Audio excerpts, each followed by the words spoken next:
I've always loved hiking, but after what happened last summer, I don't think I'll ever set foot on a trail again. It was supposed to be a simple day hike in the Cascade Mountains, 6 hours round trip to Summit Lake and back. I'd done it a dozen times before, but never alone. That was my first mistake. The day started perfectly. The air was crisp, the sky a brilliant blue. I made good time on the ascent, pausing only to snap photos of wildflowers and distant peaks. By noon I was lounging on the shore of Summit Lake, munching on trail mix and congratulating myself on making record time. That's when I heard a low, guttural sound that made the hairs on the back of my neck stand up. I scanned the tree line, expecting to see a bear or maybe a cougar. But there was nothing. Just wind in the pines and the gentle lapping of water on the shore. I chalked it up to my imagination and started packing up for the return trip. But as I shouldered my backpack, I heard it again, closer this time. A sound halfway between a growl and a laugh, dripping with malice. My heart racing, I set off down the trail at a brisk pace. Every snapping twig and rustle of leaves had me jumping.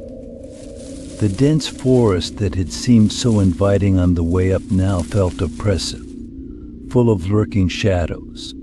About an hour into my descent, I realized something was wrong. The trail markers weren't where they should be. Familiar landmarks were missing. With a sinking feeling, I understood that in my haste, I'd taken a wrong turn. I tried retracing my steps, but nothing looked familiar. The sun was getting low, casting long shadows that seemed to reach for me with grasping fingers. And all the while, that horrible sound grew closer. Sometimes it seemed to come from right behind me, other times from deep in the forest on either side. As dusk fell, panic set in. I was lost in the mountains with no flashlight, minimal water, and something hunting me. I tried using my phone's GPS, but there was no signal. The battery died shortly after, plunging me into total darkness. I stumbled through the night, my world reduced to what I could feel with my outstretched hands. Branches whipped my face. I tripped over roots and rocks, each fall bringing me closer to exhaustion and despair. Just when I thought things couldn't get worse, I heard it. Footsteps, heavy and deliberate, crunching through the underbrush. And they were getting closer. I ran blindly, no longer caring about finding the trail. All that mattered was putting distance between myself and whatever was pursuing me. My lungs burned, my legs felt like lead, but still I ran, spurred on by the sound of my pursuer and that awful, mocking laugh. I don't know how long I fled through the darkness. It felt like hours. Eventually, I burst through the tree line into a small clearing. The full moon illuminated a decrepit cabin, its windows dark and empty. With no other options, I raced for the door, praying it wasn't locked. The handle turned and I threw myself inside, slamming the door behind me. I fumbled for a lock, a chair, anything to barricade the entrance. For a long moment, all I could hear was my own ragged breathing. Then came the sound of heavy footsteps on the cabin's porch. Something massive pressed against the door, making the old wood creak and groan.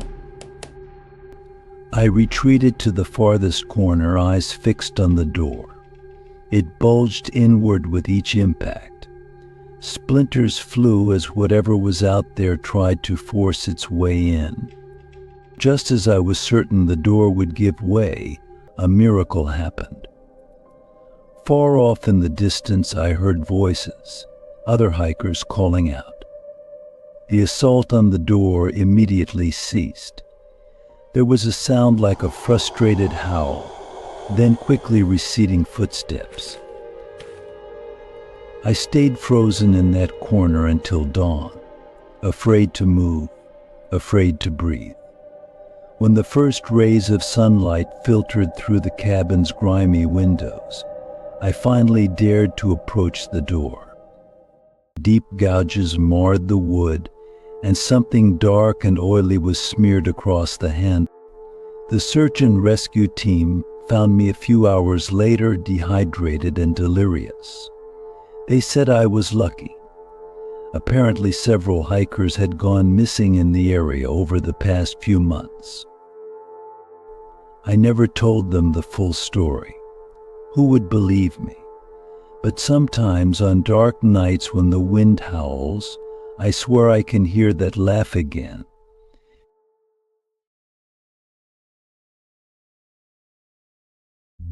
I've been an avid hiker for years, but nothing could have prepared me for what happened during my solo trek on the Pacific Crest Trail last summer.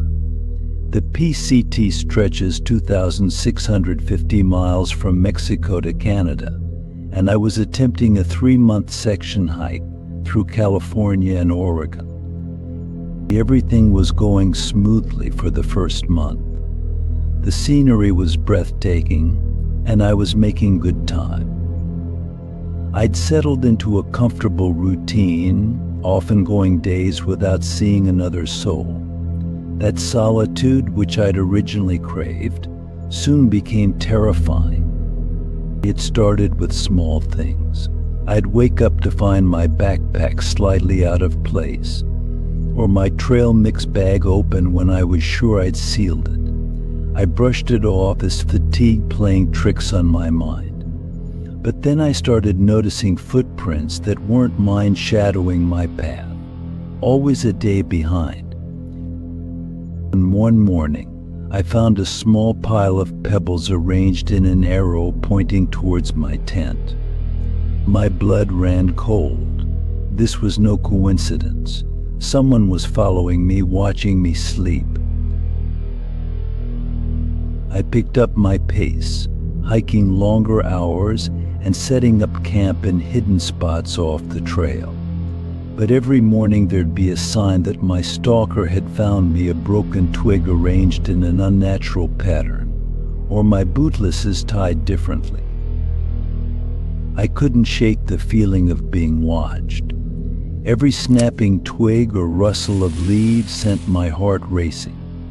I started sleeping in short bursts, too afraid to fully let my guard down.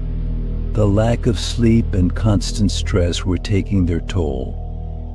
I began to make mistakes, nearly twisting my ankle several times on simple terrain. About a week into this nightmare, I reached a remote resupply point. I hoped to find other hikers or a ranger, someone I could talk to. But the small store was deserted save for the elderly shopkeeper.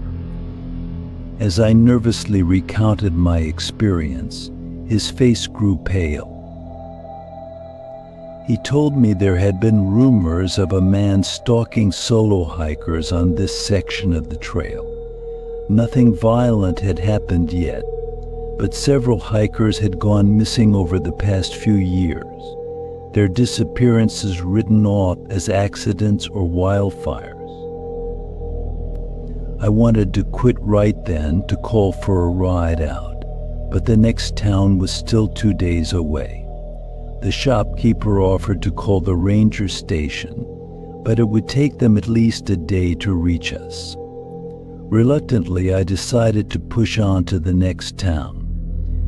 At least now I knew I wasn't imagining things. That night was the worst. Every sound had me jumping. I could have sworn I heard heavy breathing right outside my tent, but when I shone my flashlight, there was nothing there.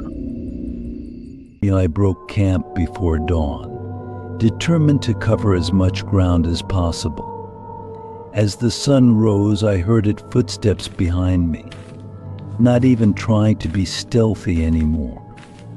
My pursuer knew that I knew.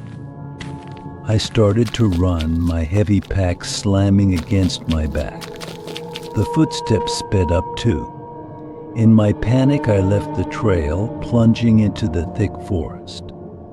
Branches whipped my face as I crashed through the underbrush.